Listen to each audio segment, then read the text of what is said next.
Olá, artistas e movimentos populares realizam um ato em Brasília para pressionar parlamentares contra a agenda de retrocesso ambiental. Economistas avaliam o impacto da guerra entre Rússia e Ucrânia na economia brasileira e mais, as limitações e gargalos da educação no campo, com Walter Jesus Leite, do Coletivo de Educação do MST. Ele é nosso convidado na entrevista central de hoje. Eu sou Afonso Bezerra e te convido a continuar aqui com a gente. O programa Central do Brasil está começando agora.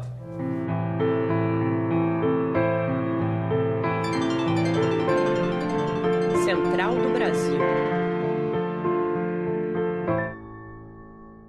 E nesta quarta-feira, dia 9, artistas e movimentos populares se reuniram em Brasília, no Ato pela Terra, para protestar contra a agenda de retrocessos ambientais no Congresso. O objetivo do ato era pressionar os parlamentares pela não aprovação de projetos que afetam a população indígena e o meio ambiente. O pacote da destruição, como está sendo chamado este conjunto de PLs, reúne, entre outros temas, as seguintes propostas: o afrouxamento da licença ambiental, a permissão para práticas de grilagem, a flexibilização do uso de agrotóxicos e a autorização para mineração em terra indígena.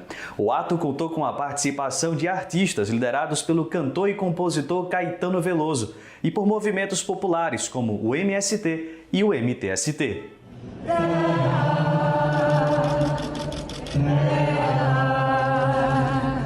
O mais distante, o errante navegante, quem jamais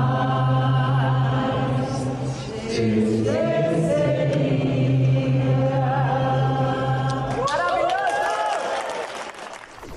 A guerra entre a Rússia e a Ucrânia é algo que vem preocupando diversos países. O conflito, que já dura 13 dias, deixa incertezas políticas e econômicas. Previsões feitas por economistas indicam que a instabilidade no leste europeu pode impactar o preço de produtos essenciais aqui no Brasil, como combustíveis e alimentos. Vanessa Nakassato nos traz mais detalhes sobre o assunto. Nacional. Embora a guerra entre Rússia e Ucrânia aconteça na Europa, o bolso do trabalhador brasileiro vai ser inevitavelmente impactado por este conflito, segundo o professor de economia da Unifesp, André Roncaglia. Um dos aumentos imediatos será no preço de massas, bebidas, rações animais e tudo o que é feito com trigo, já que o Brasil importa esse produto de outros países, entre eles a Ucrânia. O pão francês, por exemplo, deve ter alta já nas próximas semanas. Ele vai ficar mais caro. Assim, não é nem que pode, ele não tem, porque não tem para onde ir. Se você está inibindo o comércio internacional, a questão é saber quão mais caro ele vai ficar. Mas mais caro vai ficar todas as coisas que dependem de energia, que dependem de grãos, daquilo que esses dois países produzem. E esse é o problema. A Rússia e a Ucrânia produzem muitas coisas.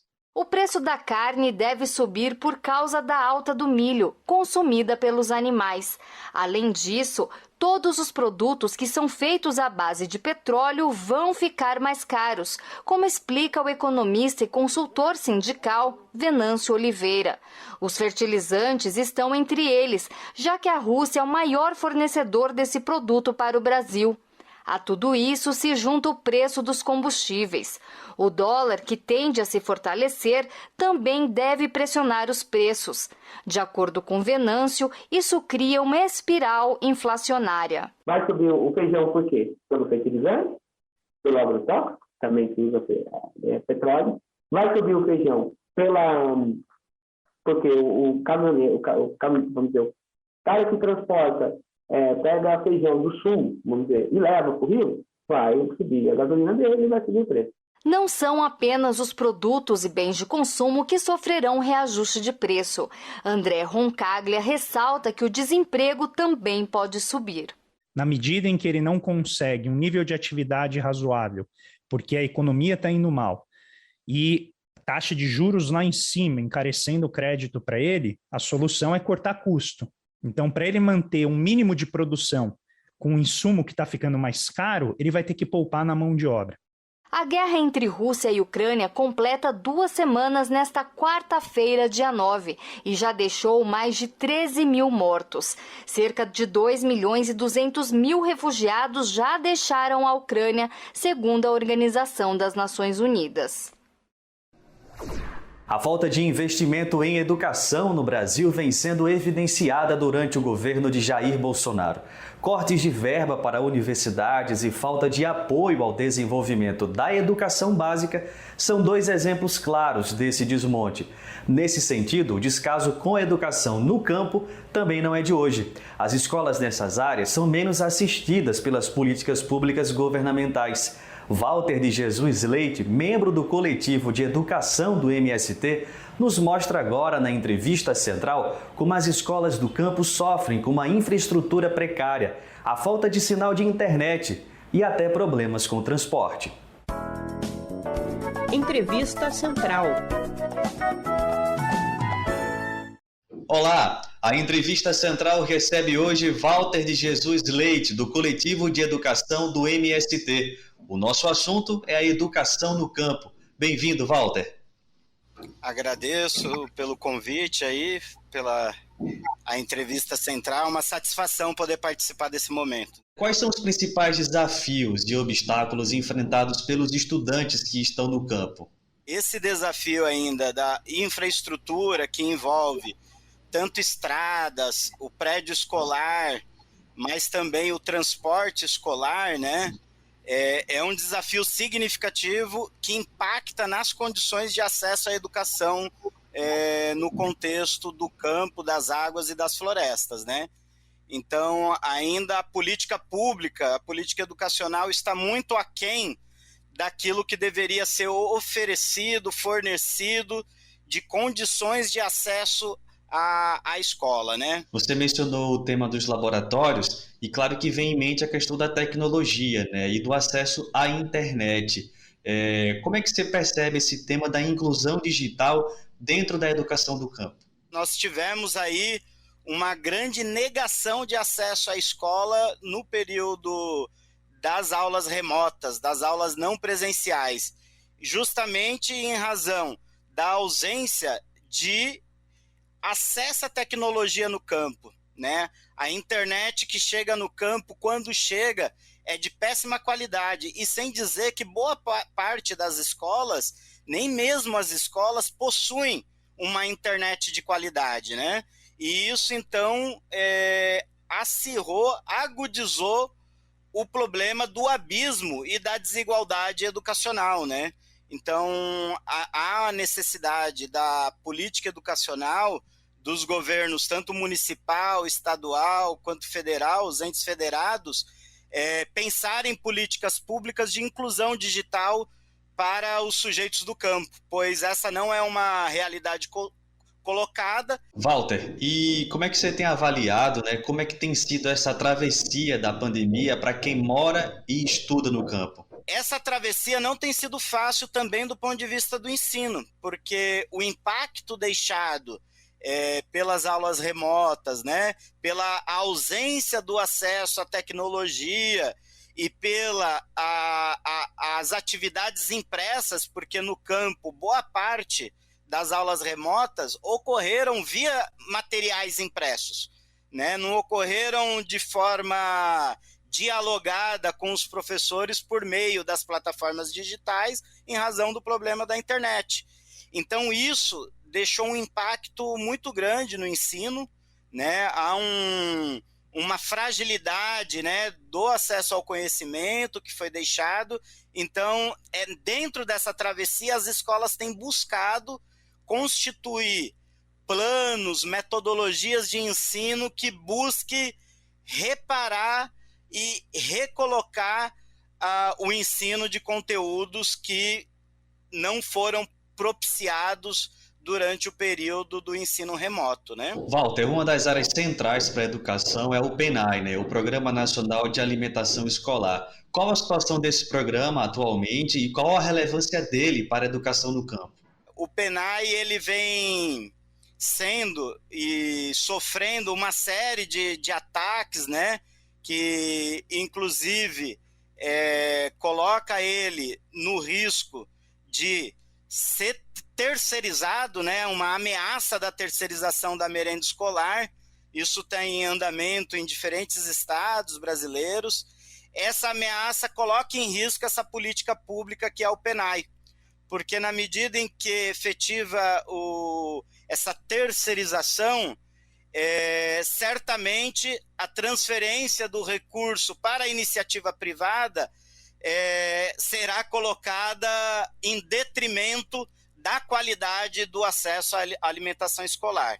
Então, temos que ficar vigilante nesse sentido para poder lutar, preservar o PENAI naquilo que na sua origem, garantir alimento de qualidade, alimento saudável para as crianças, jovens, né, o conjunto dos estudantes da educação pública brasileira, né? Walter, e quais são as ameaças que o ensino no campo tem sofrido nos últimos tempos? Uma das grandes ameaças que historicamente vem comparecendo para a educação do campo é o fechamento de escolas, né? Segundo uma pesquisa desenvolvida por professores da Universidade Estadual do Rio de Janeiro, apenas entre 1997 e 2018 foram fechadas aproximadamente 80 mil escolas no campo brasileiro. E isso ocorre de forma sistemática, né? Primeiramente, as gestões municipais ou estaduais fecham turnos, vão fechando turmas e culmina no fechamento das escolas, né?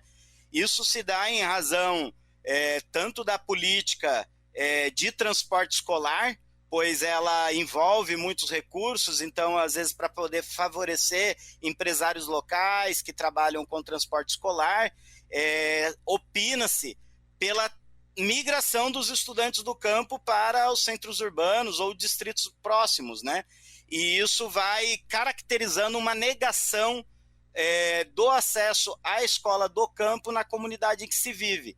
Então, o processo de nucleação de escola, o processo de impor escolas organizadas de forma multisseriada ou multiano, isso vem caracterizando nos diferentes estados brasileiros uma política de negação da educação do campo, né? Então, esse é um grande desafio que está colocado e que o Movimento Nacional da Educação do Campo está atento e objetiva denunciar e combater permanentemente, né? Então, a política pública há de dar mais atenção para o subsídio e manutenção das escolas nas comunidades do campo, das águas e das florestas.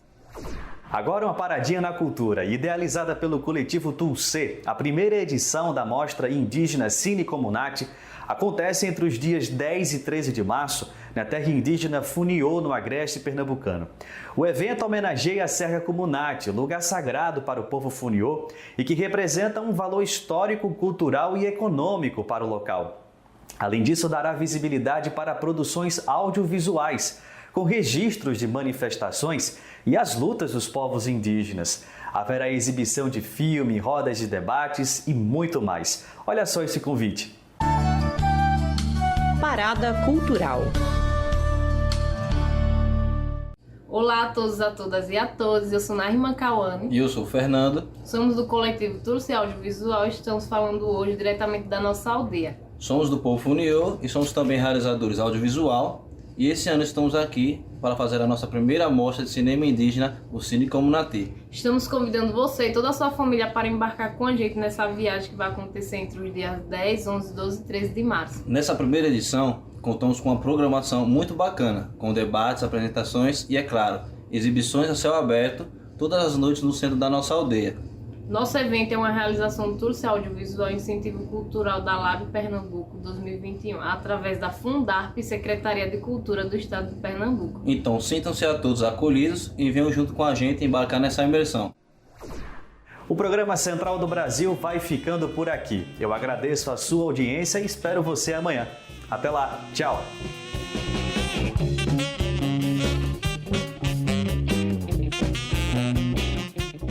Central do Brasil, a rede de comunicação dos movimentos populares.